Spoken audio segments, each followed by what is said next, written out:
সকাল সকাল হাঁটতে বের হলে এত ভালো লাগে।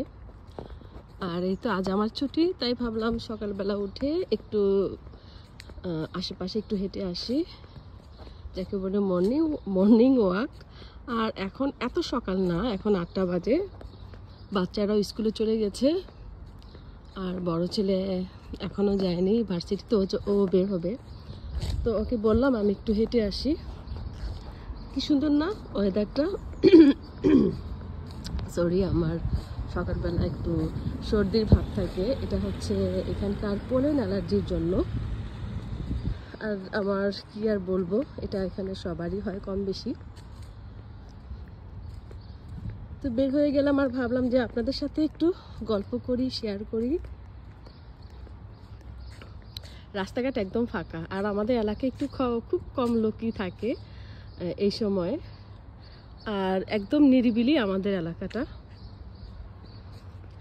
কিছু কিছু এলাকা থাকে প্রচুর লোকজন, সেখানে বাইরের বিদেশি লোক ভরা। বাট আমাদের এলাকাটা বেশিরভাগই সুইডিশদের এলাকা। যেমন আমি আমার যেই বিল্ডিংয়ে থাকি, এই বিল্ডিংয়ের প্রত্যেকটা ফ্ল্যাটের সবাই হচ্ছে সুইডিশ, একমাত্র আমি হচ্ছি এশিয়ান, বাংলাদেশি। ওনাদের সাথে দেখা যায় যে এই বাসাতে আমি আছি প্রায় 15 বছর ধরে।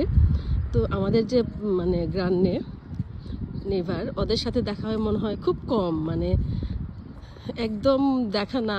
মানে বারান্দায় গেলে হয়তো একজন দুজনের সাথে দেখা হয়, আর না হয় দেখাই হয় না। বছরের পর বছর যায়, বাট দেখা হয় না। আর বাংলাদেশ হলে তো কথাই ছিল না, গল্প গুজব করা হতো। আর আমার বাসার নিচে একটা পার্ক আছে, পার্কটা অনেক সুন্দর। আগে ছোটোবেলায় বাচ্চারা যখন ছোট ছিল, তখন ওদেরকে নিয়ে প্রতিদিন বিকেলে এখানে আসতে হতো। আমি বসে থাকতাম চা নিয়ে, আর ওরা এখানে দোলনাতে খেলতো। তারপর আশেপাশের যে বাচ্চারা আসতো, ওরাও খেলাধুলা করতো। আমাদের এই পার্কটা অনেক বড়। এখানে আমরা দেখা গেছে যে সামারে গ্রিল করা হয়, আর গ্রিলের জন্য এখানে মেশিন রাখা আছে। এখানে একটা প্লাস, আর ওই নিচের দিকে একটা প্লাস আছে। আর সুইডেনে না প্রতিটা বাড়ির নিচে এই ধরনের পার্ক থাকে। আমার বাসার অপোজিটেও একটা পার্ক আছে। ওই যে বললাম যে এখানে আলু বোখারার বাগান। আলু বোখারা আসুক, আপনাদের সাথে নিয়ে এবার আমি আমার বাগান থেকে আলু বোখারা তুলবো আচার দেওয়ার জন্য।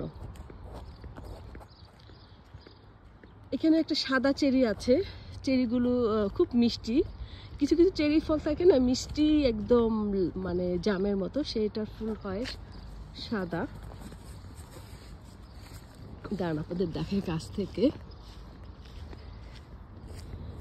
ঘাসের উপরে হাঁটতে খুব ভালো লাগে, তাই না? এই তো এই গাছের চেরি ফলগুলো খেয়েছিলাম, অনেক মিষ্টি।